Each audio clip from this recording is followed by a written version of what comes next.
Welcome live to a night shift where UCF covered the spread, baby. Yeah! We covered the spread. Woo! Bring the banners. Lost 29. Go well. Eric Lopez here alongside Kyle Nash, who has got the intense look. I have a feeling we'll argue with great Bryson Turner, Nick Porcelli. Tight game that comes down to the wire, comes down to a 2-point play that had no chance of working ever. But hey, we covered the spread, which is what matters, right, Kyle? We won. We covered the spread. Listen, say your comment. Are you happy, thrilled, anger? Any opportunity for Eric to get some cheddar does lighten whatever pain and load one may have on the day. But no, honestly, while I feel like fans should be happy, and I mean, I'll let Nick and Bryson speak more to this part. But for me, the way that game went, from my point of view, if I'm a fan, I'm ticked. That's not a game that UCF should be happy with a moral victory. In fact, and it's a point I think you made in our group chat, Eric, that Oklahoma did so much to hand them that game. And this makes it, and I know more people are going to be annoyed by Baylor, but for me, I find watching this loss is more frustrating as a football person than watching Baylor was. I'll put it that way. Ooh, expand on that. Expand on that. Well, right, cool. Because in Baylor's case, there was a lot of big plays. Baylor did more to come back than I feel like UCF did to stay in the game. And it was more of an epic clash. And there was a lot more fighting with that. For me, there was just so much sloppiness that OU had the opportunity to take of and then didn't. And then OU cut them in the game too. There was just a lot more of a sloppy football. And frankly, just to see it on a horrible play call like that, rather than seeing Timmy McClain fight to try to do something and sort of almost doing it and being kind of valiant. Yeah, for me, that play call just kind of took the steam out of any sort of, this was good and the rest of the schedule is easier kind of talk if you're a fan, right? Assuming. Let me focus on a couple things. And Bryson is with me. Bryson, I might need your help because my mouse is not working properly, so you may have to handle some of the extracurricular stuff like social media stuff that we got to do and the stats and all that. Let me start about the positives. I think John Rice Plumlee played a heck of a game. I don't know. He looked healthier, but I don't think he's healthy. And obviously, I guess there was reports before the game of the guys taking the IVs and all that stuff. I thought he played he had a heck of a drive going. I thought he outplayed the other quarterback. Unfortunately, as we'll get into, I don't think the coaching staff gave him a chance to win. Like they could have. But I thought he played well. I thought Addison Williams, and I know there's some mistakes, and we'll break it down. I like the defensive aggressiveness that they showed, which we hadn't seen most of the year, right, Kyle? That was a criticism you had. You felt they were too predictable, too soft. But I thought they were aggressive with the OU receivers. I think they made things difficult for Dylan, and they shut down the OU running game up until the last drive, outside of that one big drive in the fourth quarter. But I like the physicality that defense brought today. I hope we see that moving forward because we didn't see that before. Give me your thoughts on that first, you, Kyle. Oh, absolutely. Yeah. I mean, throughout the game, like this is the first time in a while that the other side doesn't have a 100-yard rusher, for example. Dylan Gabriel ran for 115 all over Texas. Here, he has nearly 100 yards less, right? There was a lot of attention made to ask Dylan Gabriel to, hey, win it throwing if you can, but for my money, I definitely feel like the safeties were involved in the run game, right? Giving Nikolai Martinez a chance to come up and stop a big stop a big, I shouldn't say a big play, but to stop a screenplay and then set up the next two downs for Lee Hunter to come in and go full juggernaut. That kind of thing was happening. Where last week, the safeties were sitting back all damn game. And it's good to see Addison Williams make an adjustment. Perhaps fans would be asking for the offensive side to do the same next week. Nick, your thoughts? I have one question for you guys. Sure. Why must this team hurt me? Why must they give me hope? Welcome to being a UCF. What did you? This is. I mean, Kyle. They gave me hope multiple times, only to take. Welcome to UCF. Eric set the bar by saying they're going to cover the spread. If you stayed in that house, if you bet that money. Am I right? Was I right? They covered? I was with you, buddy. At least then you could buy some beer to, drown some of your sorrows. That's all I'm saying. I was chanting to myself, don't hope, at like right at the end. Like I'm just, don't hope because it's going to hurt even more. Look, they gave me hope. They give me hope. They make an incredible touchdown on a 4th and 10. You just think they've been doing pretty well on the run. They just need 2 yards to tie this game up. Nope, let's try this trick play that they just read like a book. Well, it wasn't even a trick play. It wasn't even a trick play. Kyle, how would you describe that 2 It was a bad play. You're right. It wasn't a trick play. It was a terrible play. I don't know what that was. See, here's the thing. So I think before fans start calling for Gus's head such that it was. I'm not doing that. No, and you're not. I said fans. He's not, yeah. Remember, the hater fans of the world that aren't on this pod, that every 3rd minute, of every day is fire Gus and all this other stuff, even though he's breaking records in recruiting and building this team in basically his time to actually compete like this against a top 10 ranked national team. Something to think about there too before we start calling for heads. But I am calling for adjustments. That's different. But yeah, this was, in my mind, though, this wasn't a wildcat snap, guys, but it might as well have been, because I feel like that was just something. They ran everything out to the right to get the defense to draw one way. The idea was to give the ball to Harvey. It looks like, and he used to be a quarterback. That's what everybody's going to remind you every 3rd second if you work for SB freaking in, And then, the idea was for him to have some sort of option to do something. But because Gus has done these plays so many times, and everybody knows that RJ Harvey's the best player on the field, they weren't overcommitting, I should say, to any movement. And credit to Oklahoma's defense for staying home and doing their job. I think coming out of this, I think Ian Hardos actually has a very good point to make here. I feel a lot better going forward. Let's remember, coming into this game, I don't think a lot of people gave UCF any chance whatsoever. Oh, there's the moral victory. Yeah. Get a banner ready. No. Screw the moral victory, man. Screw it. I am not calling it moral victories don't mean anything. It's I not. wanted to get Nick and Bryson going. I wanted to get Nick and Bryson going, Kyle. It's not a moral victory. You want to see me going? I'll go. I'm feeling all kinds of emotions right now. I'm not happy. I love it. Yeah. Please let me finish. Okay. Look, Oklahoma gave us opportunities to win. The missed field goals, what have you. Oklahoma gave us opportunities and all that.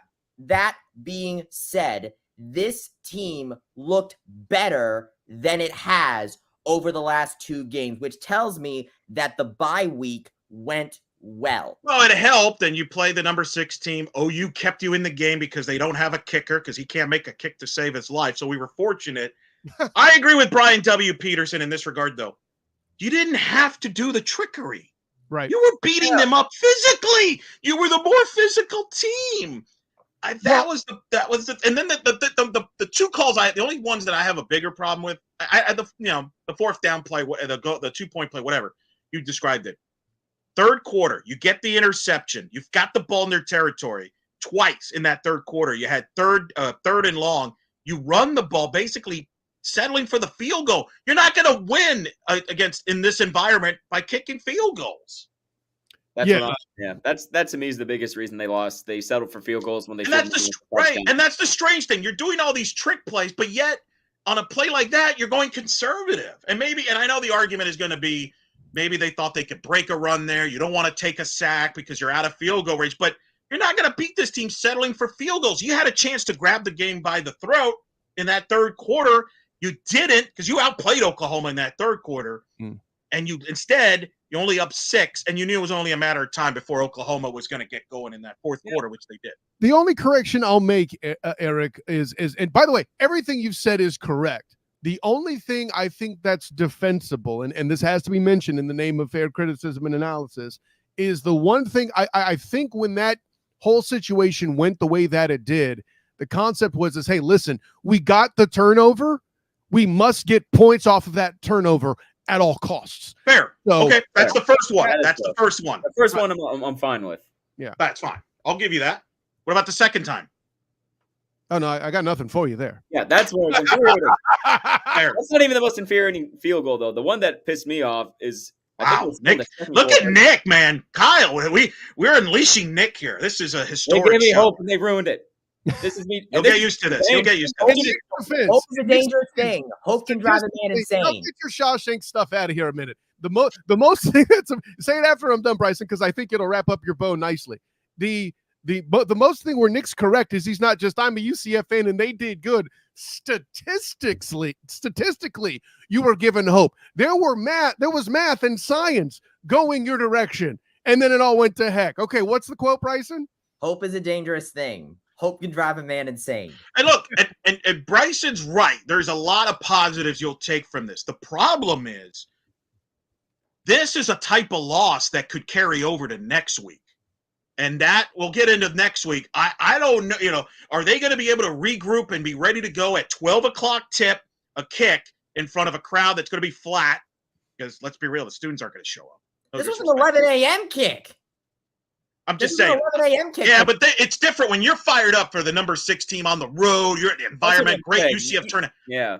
The atmosphere next Saturday. I know it's homecoming. Maybe that'll save it. I'm skeptical, having gone to UCF games for many years. What the atmosphere. So but you also perform better than you have in any of the previous 2 weeks. I mean, when you look, that's a low bar. I mean, let's be real. That's a low bar. Like how many points? It's a low bar, but it's better. I mean, we coming into this bye week. If you remember what I said on previous night shifts and the night shift podcast, you remember that I said that this bye week was going to be a turning point where I could see us going really good or really bad. This, I think, short of upsetting the number 6 team in the country, a very high ask. This is probably one of the better options that coming out of this bye week that we could have had. We were really concerned about if we were going to win anything going into this. If they play well next week, if they play well, no, Eric, you don't get to move the bar like that. Let the man finish his point. He's got you cornered. Let him. What if they lose next week? What does this game matter? Losing next week.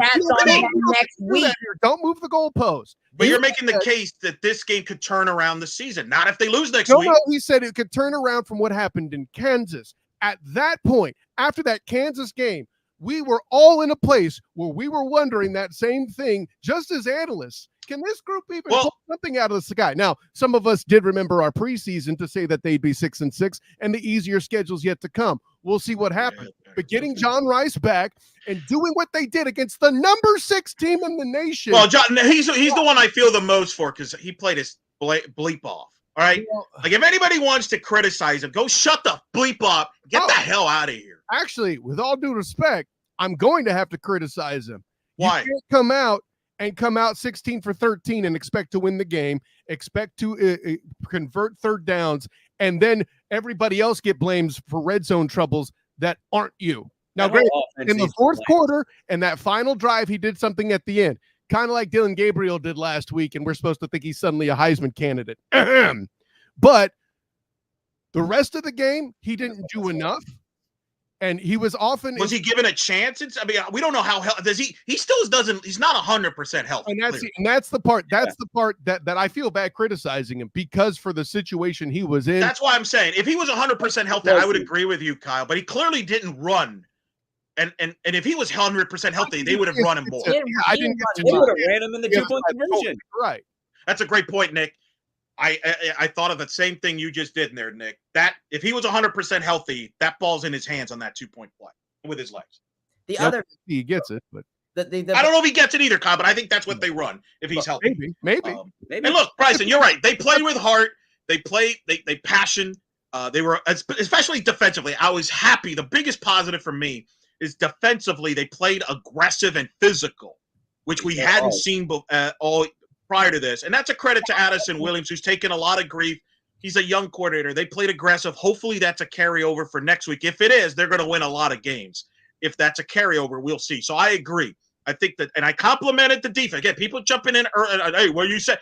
If you listen to me in the open here, I complimented the defense. Yes, there's a lot of positives, but you still had chances. This wasn't like you could have won this game. You could have won this game. This was way different. But this is a game like this. Let's remember, I would argue that after the Kansas game, I think that we were practically at rock bottom because we had the lone lead at Baylor, and then it let us go, and then Kansas, it was kind of a hangover into there. That part I would call us rock bottom. Here, by the way, I disagree. People that, by the way, Jeff will. I disagree. That was the right call. You may not like it. It might have been ticky tack. That's a pass interference.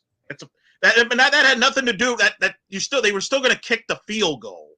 Well, actually, if I may, Eric, if he doesn't make that play and doesn't, it's a longer field. Give him a touch. Yeah. He gives up a touchdown if he doesn't make the play. Exactly. That's you'll take that penalty. That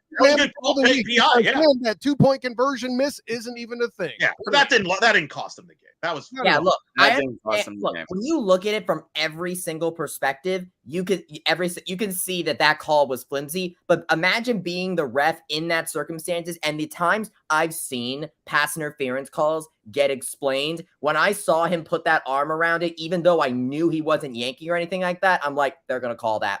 They're going to call that. But that was fine. You don't want to give up a touchdown there. Yeah. And let's just say that balance is on Baker blowing the sideline a kiss. Which he should have been called for an but they never call that. The officials never call it during the play. They always call it after the play. Okay.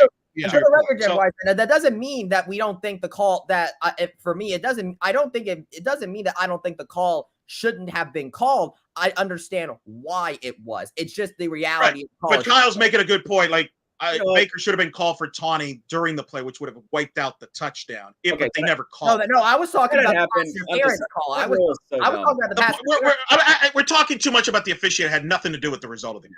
Nothing to do with it. Nothing to do with it. So stop complaining about it. Stop complaining. That's a loser mentality. You had chances to win this game, and you didn't win it. It's not because the officials took it from you. Yeah. They didn't take it from you. I don't think this was one of them. There's a time and a place to talk about it. This one, I think, is a game. Because officiating is human. Humans make mistakes. The officials didn't call that 2-point play. The officials didn't call a third down draw. Yeah. They didn't. The officials didn't set up the Oklahoma offense to start in UCF territory in 3 of the first 4 drives. Yeah. But no one. But by the way, Elo, you come out with criticizing the defense early in I didn't. I said I like the aggressiveness. Let me finish. The whole part where they got a break because there were missed field goals and OU's kicker stinks and all that. Yeah. The only reason why OU's kicker got a shot was because UCF special teams was that bleeding. There we go. And the defense held them to field goals. To your point, again, I group chatted this. I thought Addison Williams outcoached Jeff Levy, which was I enjoyed that.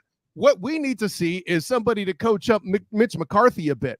This is a third straight week deep. Bryson, we got the stats up here. I know not everybody likes to look at the punter stats because those aren't sexy. But if we can get to the special teams and see how much he averaged today punting, that's going to be a stat that somebody might find interesting, right? 39 yards. 39 yards. The problem, let's be real. The worst punters in college football get to 40.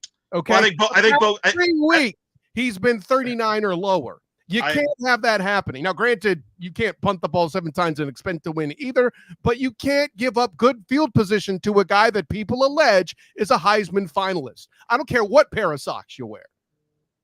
Both sides have a lot to be desired on the special teams. I did a watch along with Oklahoma. Their kicker is terrible, awful. Has he done this in other weeks? Yeah, he does it every week. I only join him for this particular. He might join us later in a little while, but good thing you got Colton Boomer, right? I'm worried about that. Let's keep him. I'm worried whether we'll keep him. Trust me, they liked him. I can tell you that. The OU fans like Colton Boomer. I have a kicker. But I agree with you. The special teams. You bring up a good point, Kyle. The special teams got them in a bad hole in that first quarter, but the defense kept them in it, holding them to field goals. They missed it, and I thought OU kept UCF in the game, and UCF was able to find themselves. And from that second quarter on, I thought UCF controlled the pace of the game. I thought they controlled the physicality of the game. Overall, I have nothing to say. The defense, I'm fine with. I thought they were aggressive. To me, they didn't lose this game. They did a lot of good stuff. To me, the offense didn't take advantage of the opportunities they had given to them by the defense, in particular in that third quarter. If they would have gone up 2 scores, man, that would have been interesting to see how Gabriel and OU would have responded. But it would have fallen apart like we've seen him do before. But we never put that opportunity there. And he got bailed out by Drake Stoops. I want to give credit. Drake Stoops made a nice catch. It will be forgotten. but on a 2nd and long, he came back to the ball. How many receivers do we see that wait for the ball before a defender comes to it? He came back, made the catch, got within a yard of the first down. OU got a first down on the next play, 3rd down, but it extended that drive that gave eventually Oklahoma the lead. I liked what I saw from the defense today. Let's hope it's a carryover. My one thing I will pause, OU's it, and we said this on the other podcast, KnightShift. OU's not a good running team. They're not a good running team. And that was shown today. UCF will face teams that actually can run the ball moving forward. But if they can stay this aggressive, I like this defense moving forward to have success against the opponents. If they can maintain this. Can this be maintained, Kyle? Can they maintain that defensive intensity and physicality more so? Because I like that. You mentioned it. The secondary was involved in helping stop the run. That was a lot of positive, to your point. Yeah, and well, when I feel like if they were failing, when they did fail on a few screens and stuff like that, they stopped going to the outside. Yates was challenged a little bit less in this game because of that. I think Coach Levy, which by the way, Coach Levy, maybe he shouldn't have been a head coach after all. After seeing where are you Levy apologists out there? Maybe that's a thing. But yeah, and let's remember too that up and down this roster, allegedly Oklahoma is supposed to be the better team. They're the one with the number in front of their name, and this is what happened in the game they quite frankly should have lost. Now, say what you will about Brent Venables as a coach and what he's done lately with Oklahoma being 6-7, and we're supposed to be excited about them from last year. And they beat Texas, and we're supposed to be excited about that. It's this kind of game that typically historically undoes Oklahoma. I think that's worth mentioning too, but and I don't know that we've touched on this yet. We have the time of possession there. This is the first game in 3 weeks, gentlemen, where the defense wasn't on the field 30 minutes, right? Time of possession. We actually had a time of possession that was relatively on par with our opponents, and we actually had a chance. What a concept! Yeah, and I think I like that Eric's given the props to Coach Addison. Again, because he's been. I'm calling out people that wanted him gone already. He's in year 1 as a D coordinator, the young guy, and he's been honest, like in these coordinator interviews, like, "Yeah, man, I could do a better job" and stuff like. He said he should have been more aggressive after the Baylor game, for example. Right, and so I give him credit for that, and I think I was happy for him that he had a good game plan this week. And look, that's the beauty of the bye week, right? You could kind of observe what you guys have been doing, right, wrong, and I think they made some adjustments there. And again, I think they felt confident they could shut down OU's running game because and be physical with the receivers. And I hope we see more of that. I think if we see that defense the rest of the year, I think fans will be happy with the defense. I think the thing that's been frustrating in part was the lack of physicality, the lack of intensity that we've seen prior to this game. That's all. I think that's all. That's the only thing. Like, where has this? If only this was here against Baylor in the 4th quarter. Wonder if Ricky Barber coming back had anything to do with any of that as well. His presence was definitely felt, but yeah. The secondary, though, to your point, they brought the secondary more involved. Like, they were bringing them more. More than I've seen all year. And I'll say this too quickly. I feel like the two of the touchdowns that Oklahoma got, especially the first one that was so super stupid and cheap, that was a mental error. The corner was trying to correct or set up the defense. The ball got snapped. The dude got beat down the field. Guys, I've seen that happen with Jacksonville Jaguars players, right? Darius Williams, a dude who has 3 interceptions in the NFL, got beat over the top by a rookie, Tank Dell, because he wasn't paying attention and the ball got snapped and he got beat on the deep play. That happens. Then there was another one where down the field, the corner was trying to jam the receiver, instead got beat over the top. I think that was the one with Nick Anderson on the outside there that Oklahoma scored.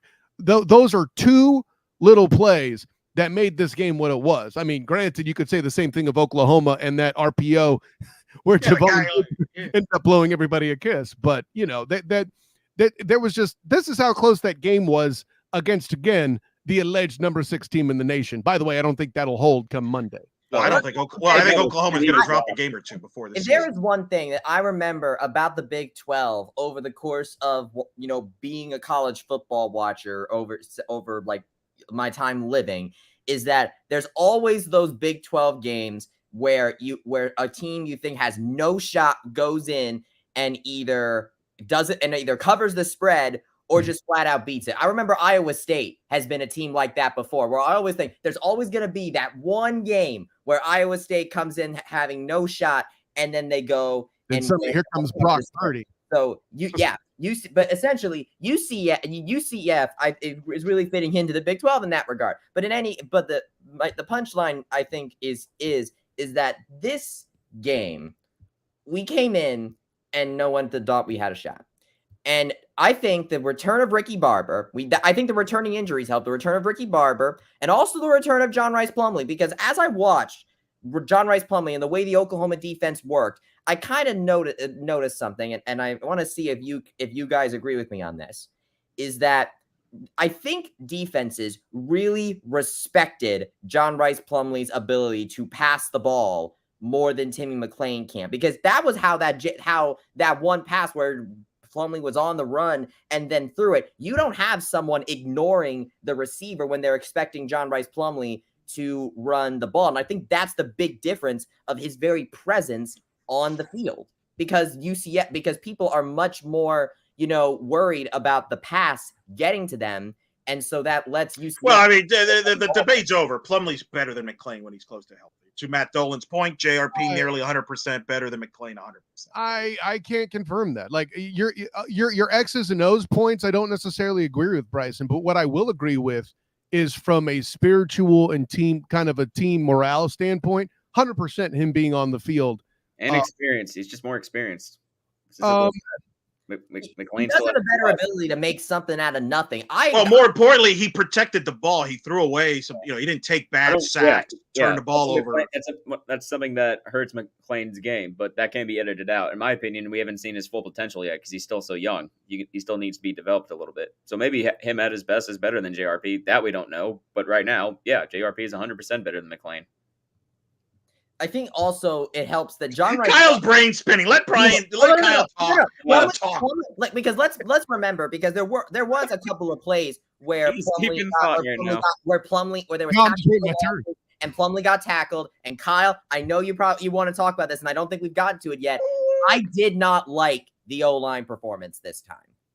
Bryson, you're high. That's all I got. You have to be taking some sort of drugs. Okay, I can't at this point. I'm just going to sit back now. I'm just going to mute myself here. It was one thing. If you don't want to agree with me on Plumlee's performance, man, we could be friends. You come in my house and talk that trash and sound like an ESPN analyst. Friends don't let friends watch ESPN, Bryson Turner, and I'm not going to let you do that. Listen, I'm not here to tell you that every single snap for the offensive line is perfect. But again, need I remind you that this is a team that out-physicaled Texas. That matters. Okay. Yeah, but they still miss play, but they still miss block. Like they still missed rushers in key moments. Like but that's not necessarily. Hold on. That's not the lineman's fault though. In some of those cases, that's on the quarterback. Backs, bro. That's on the running backs. Yeah. Some lessons here. Yeah. The first 4 drives that were punts. Are you referring to some of those runs that got hit for tackles for loss, Bryson Turner? I did not like that at all. I thought who were the ones making the hits, Bryson Turner, in the backfield, right? I'll tell you, it was the defensive ends, right? Trace, his name is escaping me. Trace Ford, and on the other side it was Downs, Ethan Downs, right? The defensive ends were going in and crushing plays. Why? Because they're pulling linemen and expecting them to get out there in time, and were shocked that there were better athletes out there than they thought. The very drive when they stopped pulling linemen like that, 54-yarder out of Harvey, the score comes on the board. Now, I'm not going to sit here and tell you that every protection was perfect. There were some in that particular sack where John Rice Plumlee got hit. That's not on the O-line either. Got to read that. They set the edge. They had more guys that can block. Listen, I've been critical of Grable and Marshall both at times at the tackle spot. The truth of the matter is, I can only block one dude at a time. They sent 2. One was on the inside. That was Harvey's assignment. That left that guy wide open. And the blitz wasn't disguised. Plumlee snapped the ball without seeing it. That is entirely the quarterback's fault. There's nothing an offensive line can do. Sorry, Kyle, go ahead. No, I was done. Okay, cool. Yeah, look, Bryson, if you want to complain about the blocking, fine. You can't complain about the O-line. They did their job today. They did. Were they perfect? Probably not. I mean, were they awful? Credit to Oklahoma's defensive scheme. This is the best defense Oklahoma's had in the Brett Venables. Let's be clear. Funny how Lincoln Riley leaves and now suddenly Oklahoma can play better defense. Anybody else notice that? The only thing I saw with Lincoln Riley is that apparently he wants to leave and go to the NFL. That's a rumor that's going around right now. I agree with you, Kyle. By the way, I agree. I thought the offensive line was fine. They were more the physical line. They were able to run the ball against Oklahoma. I mean, a lot of the pressure from Oklahoma came because of blitzes, because Venables had to bring the house. It wasn't because the offensive line was getting beat and it was missed assignments, as Nick pointed out. I wouldn't go there. I don't have a problem with any of how the players played. I thought they all played hard. I thought they played well. They played with passion and intensity. My only thing that's going to bother me from this whole game is that in critical points, you played not to lose. Yep. Yeah, and that's a fair criticism. I'll agree with that. Yeah, but to be fair, I mean, you look at how just without passion at all the team played. The team played before this. This is a major step up from what we saw before. But I don't think we should be celebrating that a team played with passion. I mean, that should be. We didn't have this right now. Those players don't care about that. They don't. They wanted to win. They don't care about moral victory. I agree. I know. Okay, no, guys, you both aren't framing what Bryson's trying to tell you correctly. Let me help you out, Bryson. After I don't go through the whole O-line stuff. I can't speak like this. Here's where Bryson's going with this. Okay, nobody's taking it as a moral victory, but what you will be able to do, whether you're Coach Williams, whether you're Coach Hinshaw, whether you're Coach Malzahn himself, what you'll be able to do is take, okay, here's this and what we're capable of. Yes, we lost the game, but let's keep that ish up and take it to next week, because the rest of the opponents, there is no opponent on the schedule, on paper at least, that stands up to K-State or Oklahoma. And by the way, UCF finally got to play a quality opponent with a starting quarterback. And no, I'm not counting that start against John Rice Plumlee against Kansas. That shouldn't have even happened. I don't either. Let's be clear about that. No, that's a great point. I agree with that. I think that's fair. I think Bryson's trying to take it. This is like Rocky at the end of the first Rocky movie. If you really think about that. Because Rocky, in that movie, Rocky proved that he was able to go toe-to-toe with Apollo Creed. Did he lose? Yes. But he went toe-to-toe with him. And that was a robbery. Rocky won the fight. No, I'm talking about Rocky 1. Rocky didn't win in number 1 there. Yeah, Rocky didn't win. Spoiler, he didn't win Rocky 1. There's the reason why there was a sequel. That's why there was a sequel in that movie. That's the point. I mean, I don't forget it. There won't be a sequel. I was watching UFC in the split screen, and they made the judges made the wrong call. I can't believe you could afford the UFC. Oh, holy man! Yeah, like listen. No, that wasn't me. That was my buddy. That was my Oh, he's throwing his buddy out of there. No, it was Ed. He threw the money. Here's the selling pitch, right? If you're guys, hey, look, with our recruits coming in, we can hang with teams like Oklahoma moving forward. That's the positive spin. So it gives you more of a long-term thinking, planning there. Yes, you're frustrated short-term over some stuff, but in the big picture, yeah, I mean, you hope you play pot. But Kyle, you make a great point. Based on that performance, no reason. Point. All I did was translate. It's a great point both of you make. Go win out. Go 8-4.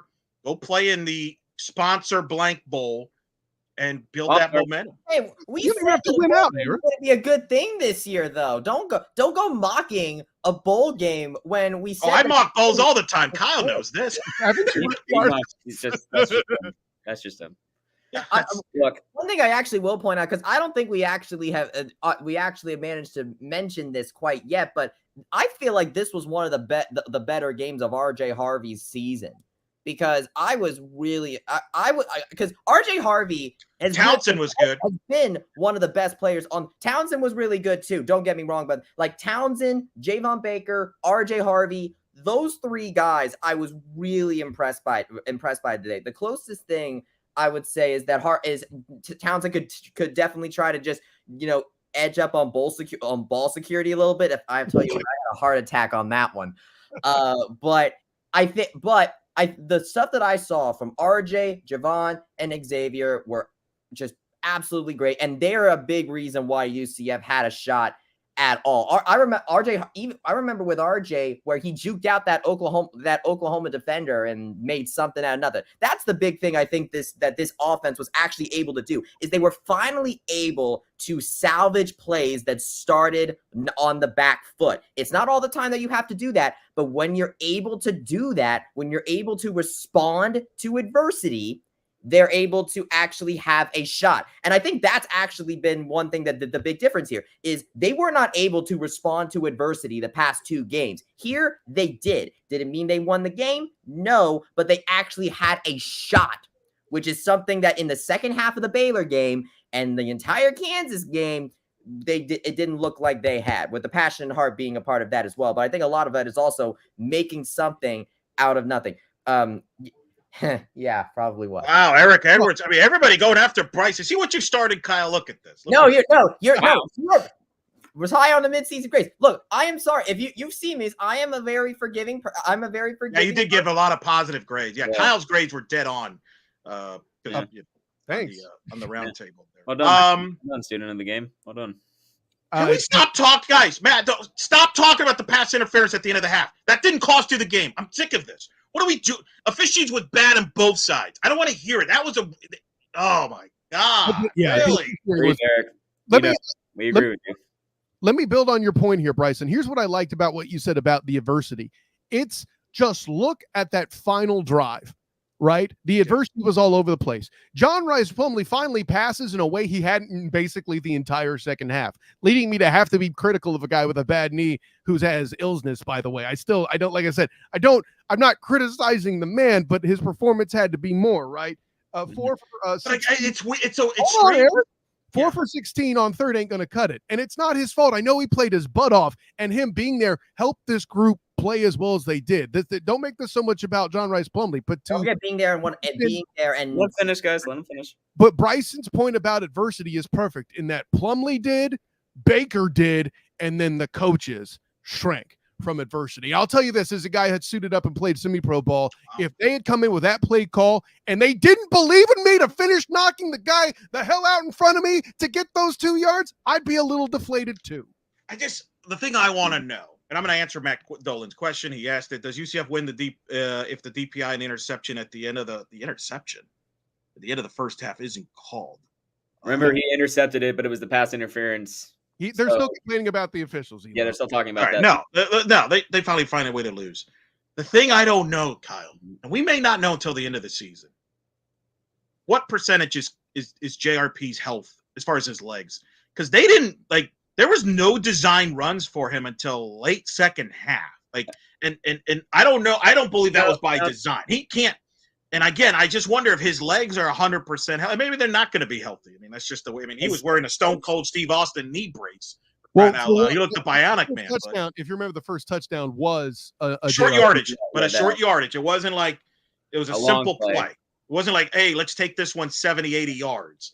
I to your point, because that could have helped on the 4-16. Now, so let's give OU defensive credit.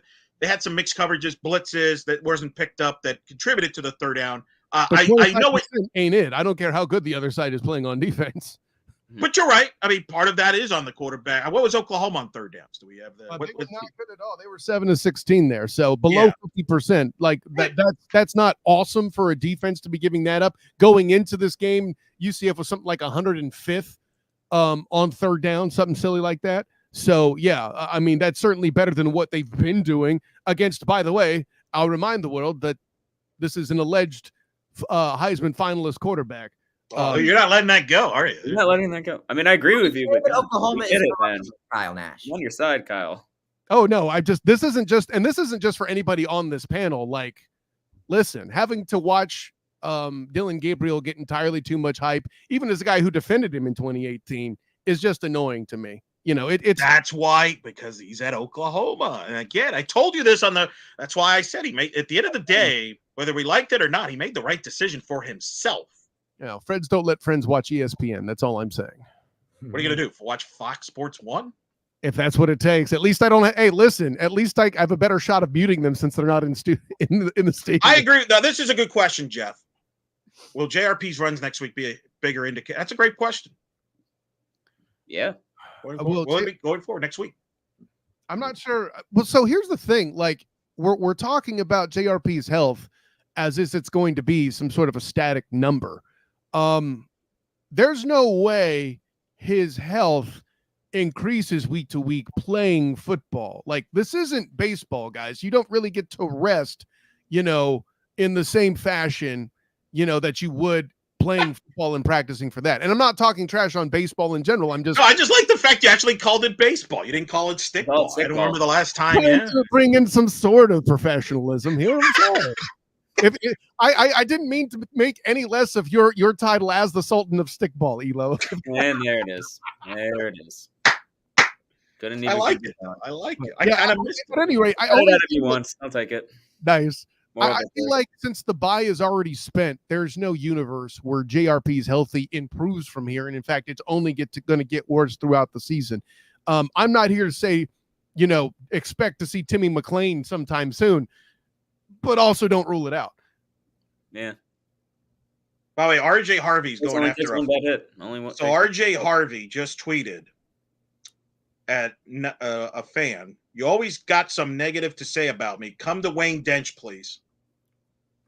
Oh my! Wow. Okay. We got to get players off the social media, guys. We really do. That's a problem, guys. You can't listen to the noise. I don't know. RJ, he's a loser who never made it anywhere in athletics. You're playing for a D1 program. He's not worth your time. That's a troll. That's a troll that tweeted. On the offense, by the way. Not don't respond. We know. Do not respond. That's what they want. They want you to respond. Don't. Well, Javon Baker. I like RJ Harvey. You had Javon Baker, who with the student section blowing the kiss. That there is something that I actually feel like that should be interesting to watch, because with the Power 5, players coming in there, I'm starting to see, because don't get me, because all these players have talent, but with talent, sometimes egos come into play. And I get having fun, and I love the kiss too. The blowing the kiss, that was funny.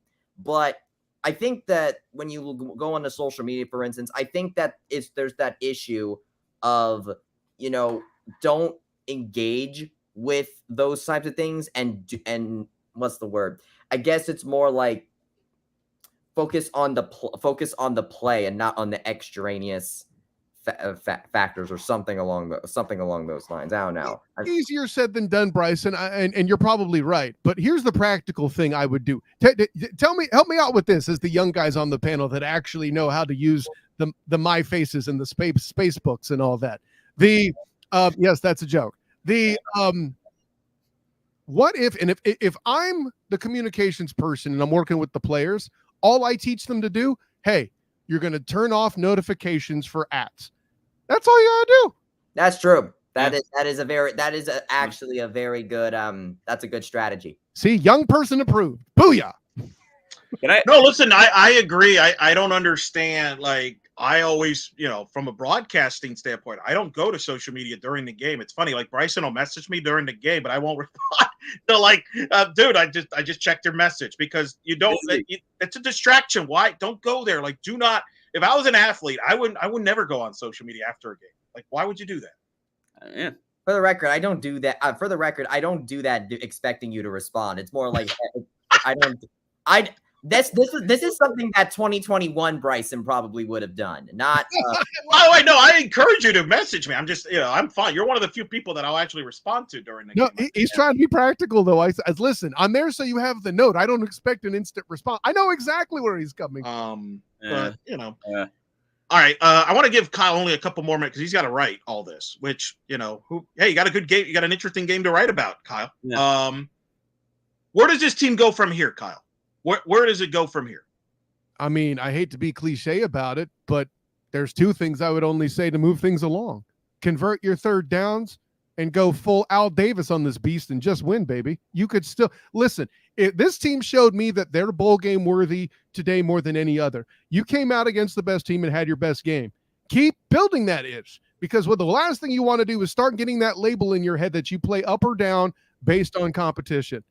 And that you can't have that. If you come out and you play against Cincinnati weak, for example, if you head out there to Nippert and struggle without Luke Fickle on the other sideline, that's going to be a problem. So that's basically where I'd start it. Addison Williams, keep it aggressive. You're leaving guys in space that can't handle it. You made it more of a gang tackling approach. It worked. Keep that up. God bless that D-line. I've been telling you guys for years they weren't weeks, and they weren't the problem. It feels like years. And by you guys, I don't mean you panelists. I mean the fanhood at large.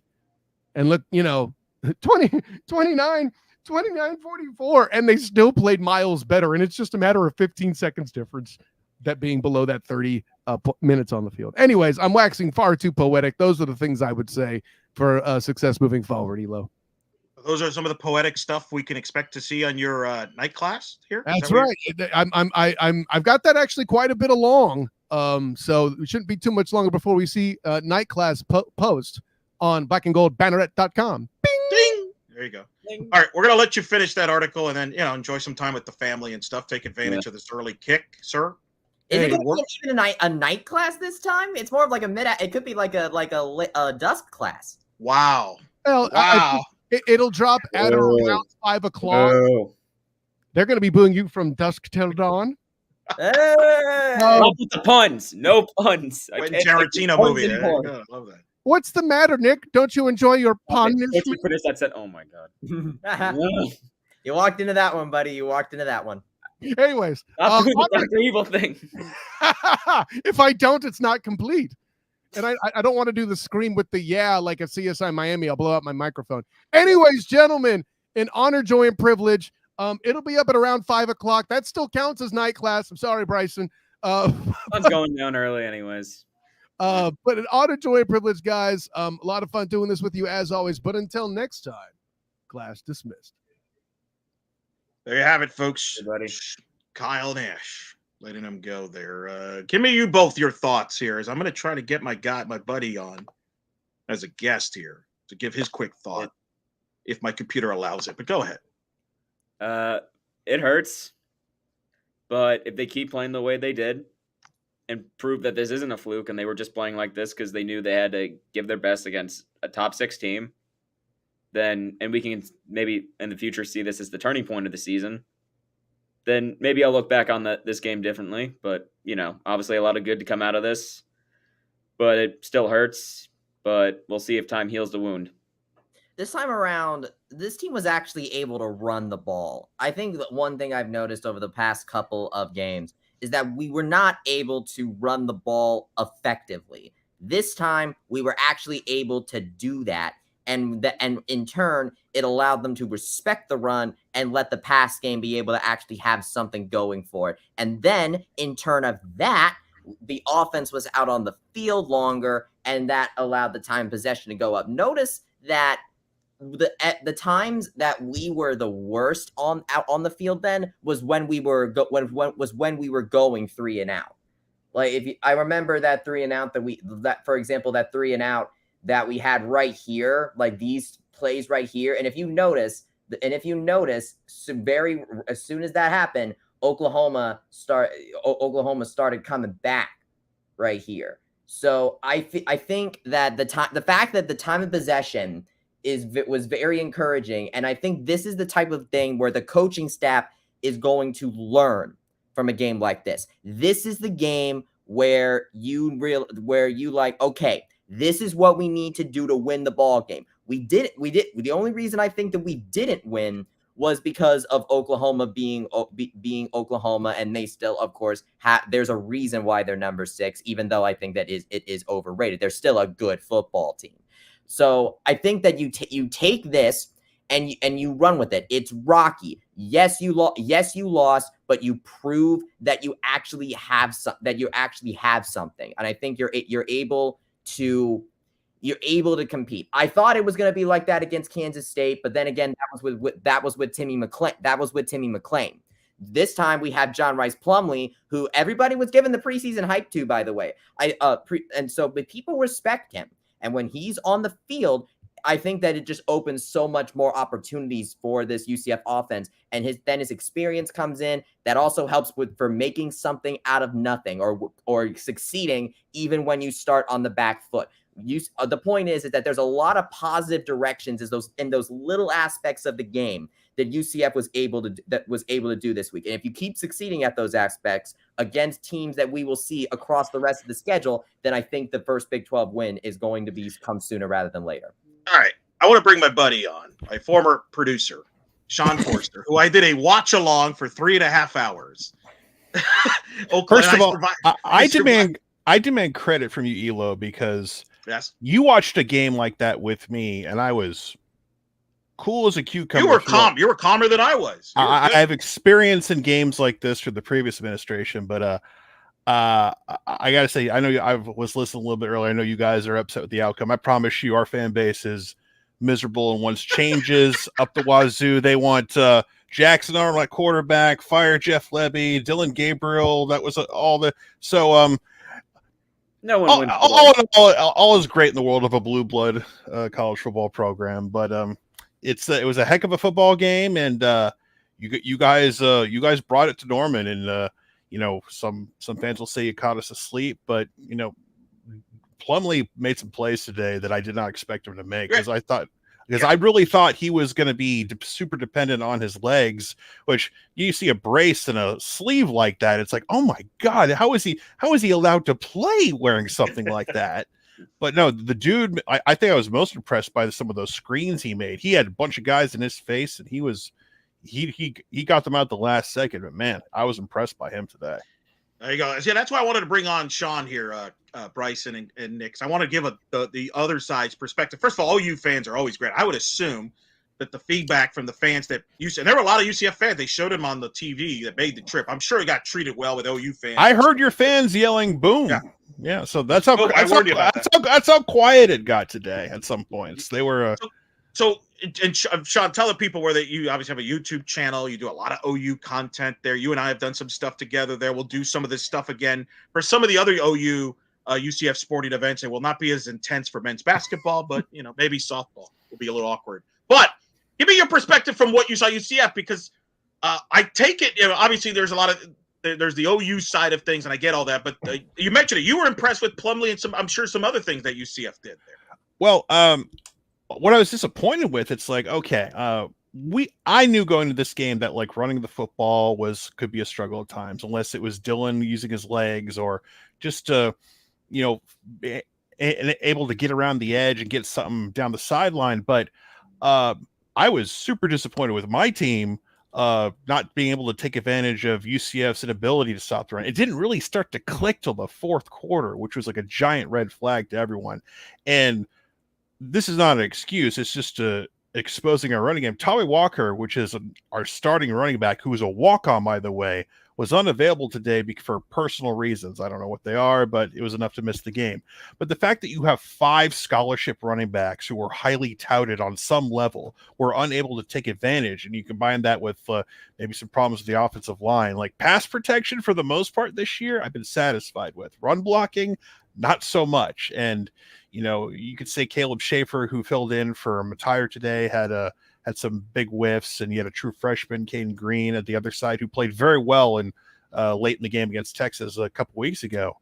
But that was like a giant, we might be in trouble today, because we're playing UCF, who statistically not good stopping the run, and we couldn't get anything going, especially on short yardage. That's what really, really was eye-popping to me today. UCF was a more physical team. They have the more talented backfield, more talented running backs. Absolutely, they did. And it's just, I knew going into this week, it's like, or just most of the years, like, we just don't have that guy at running back.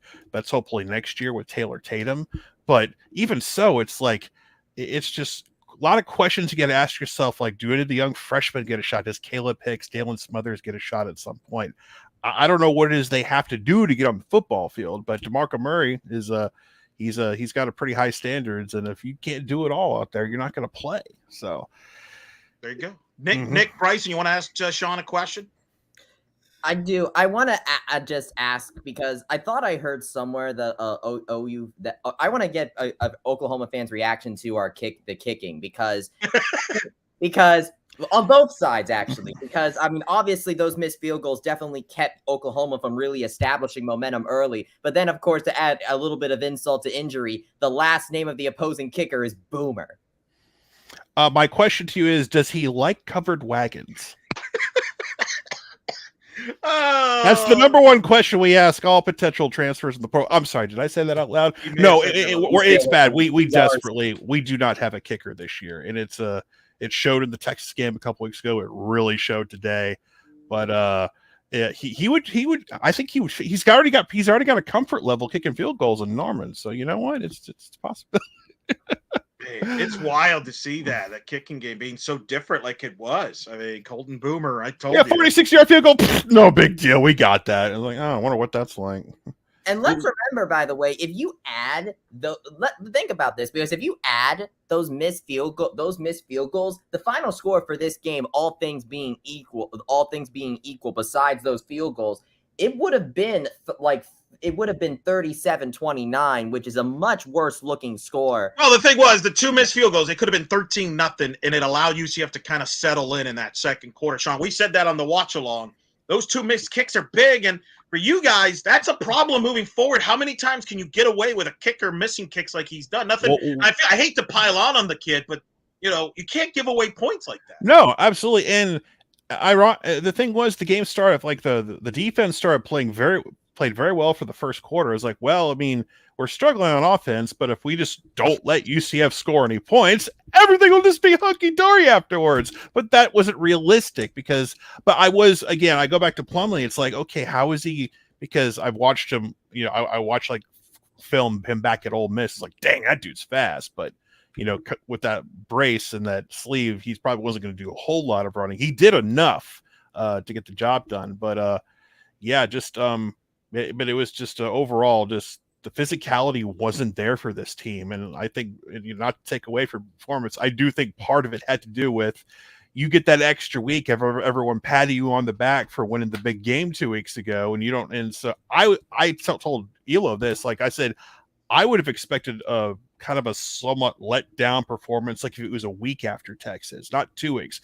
Both teams had a bye. We all saw who was like, we saw a team which was a little more prepared, and the other one was not as much. So definitely something we'll have to go back on the drawing board and figure out if there's anything they can fix, whether it's getting guys back from injury or, if it's 4th and 2, you're in quote unquote field goal range, maybe you just go for it. I don't know, but it's hey, teams have won national championships or made the playoff before without kickers. Just ask Alabama. Let me ask you this, Sean. Based on what you saw from UCF today, do you think they can beat West Virginia next week, at Cincinnati in 2 weeks, Oklahoma State in 3 weeks, and then I think they go to Texas? What do you, for UCF, based on what you saw, personnel-wise, because you've seen Cincinnati play, you've seen all these Big 12 teams play. Well, based on what I've seen the Big 12 this year, anybody can almost beat anybody with the exception of maybe 1 or 2. But but for real, I think you could, like, where's Cincinnati at, or is it home or is it away? That's at Cincinnati. It's at Cincinnati. I mean, that was our first real true road game. I know they're like the worst team in the Big 12 record wise, but that was even for OU. Like when they still defensively they played well, but offensively they struggled. So Oklahoma State is starting to like find themselves a little bit. Like they're not the team that lost to South Alabama a few weeks ago. They beat. I remember the night before I was in Dallas, I saw them beat K-State. I'm like, oh, this is different. That's a different team I'm watching today. So OSU was up early last I checked. They were up like 10-0 in West Virginia today, something like that. 10-7 last I checked. Okay, so OSU is starting to get a little bit of a feel for things with Gundy. So we got to go play them in a couple weeks. We got back-to-back roaders coming up soon. So. We'll let you go on this, Sean. Matt Dolan, UCF fan, really bummed that OU's leaving the conference, not bummed about Texas leaving them. Well, Texas is so popular with everyone across the country.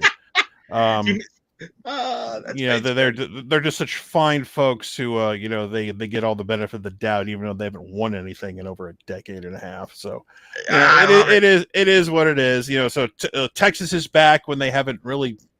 They beat the worst Alabama team, who's getting beat by 2 scores by Tennessee. Whoa, hype! Let's get hyped. 13-0 Tennessee. So they came up short on some goal to go situations, but it's Alabama's starting to make a little bit of a comeback here. But it's a shutout right now as I'm watching. So all right, we're gonna go let you watch that game. Do you have the Texas-Houston score by any chance?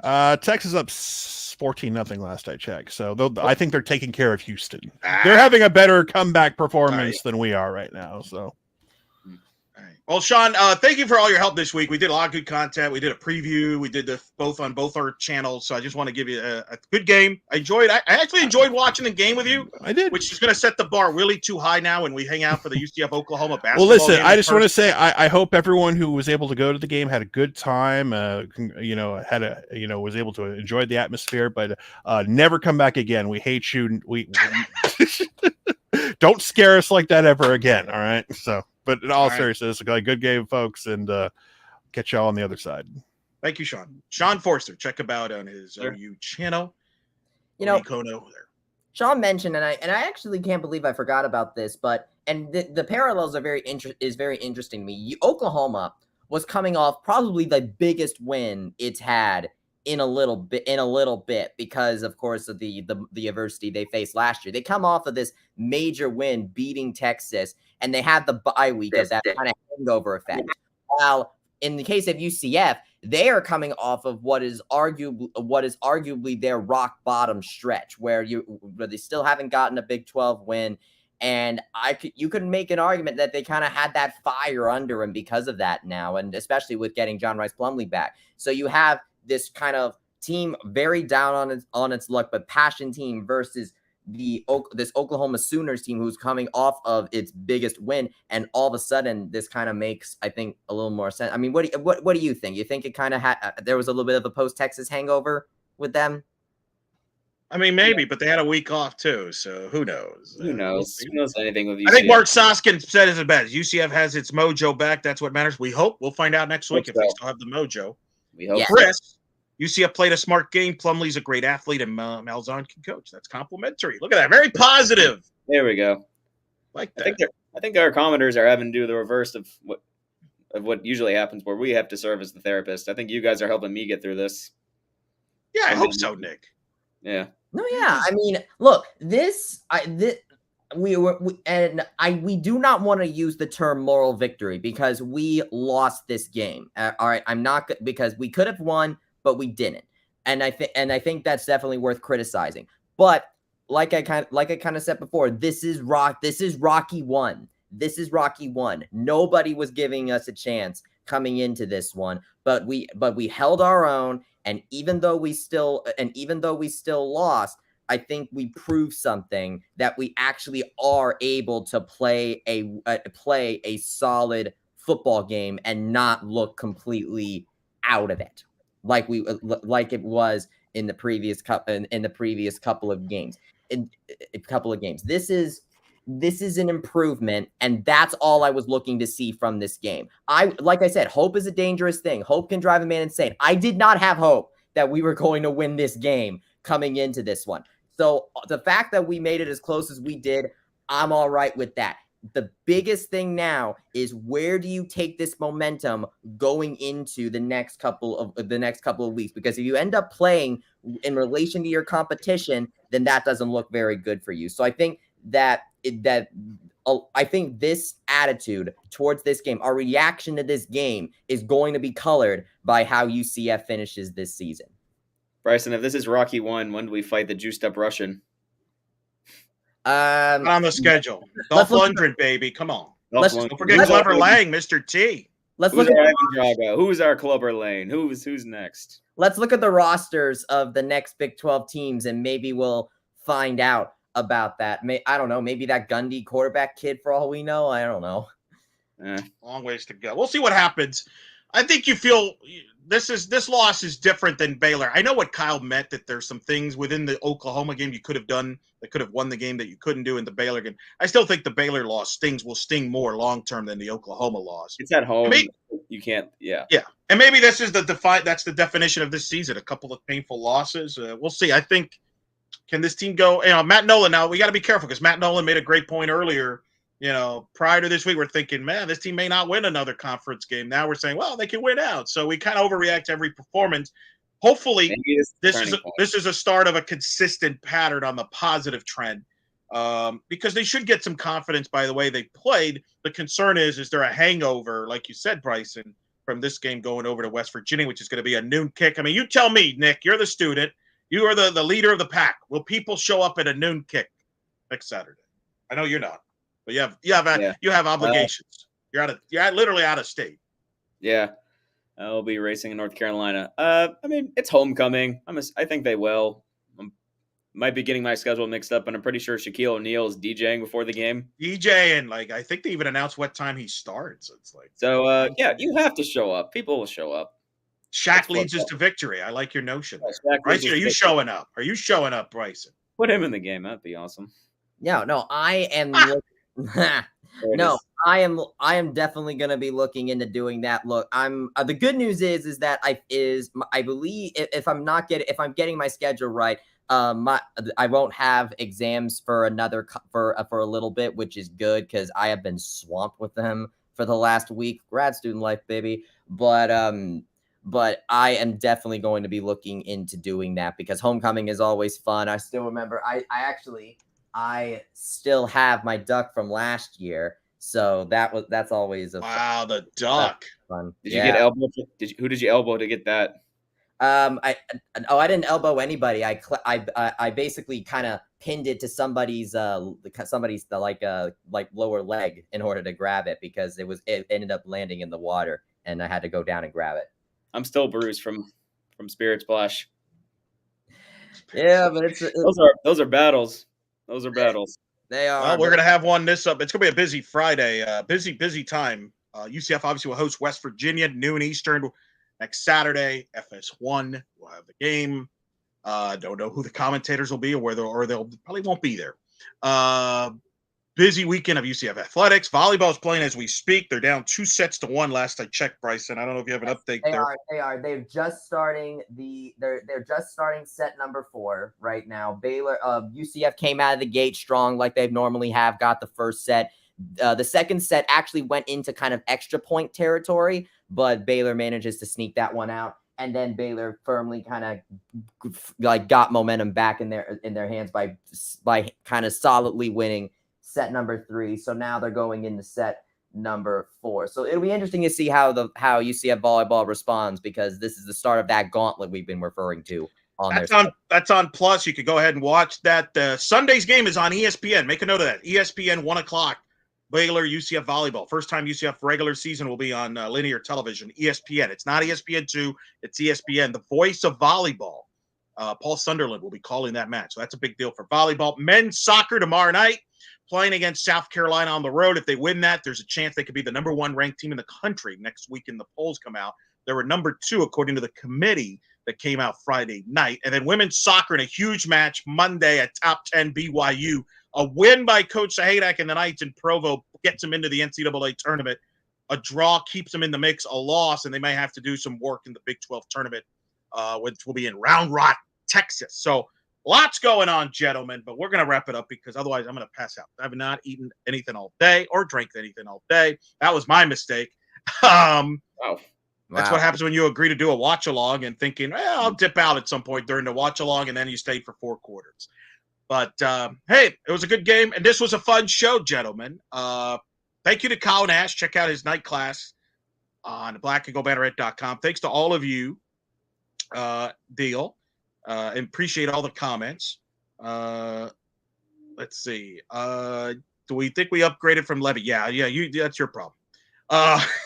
Tyler, that's where I'm personally happy we don't have Jeff Mr. Levy before we sign off. Well done. There you go. I enjoyed that. And trust me, that part I enjoyed them struggle a little bit. But hey, thanks to all of you for tuning in. For Nick Porcelli, for Bryson Turner, I'm Eric Lopez. We hope you've enjoyed this edition of Night Shift, Knights and the Sooners in a tight one. We'll see you next time here on Night Shift.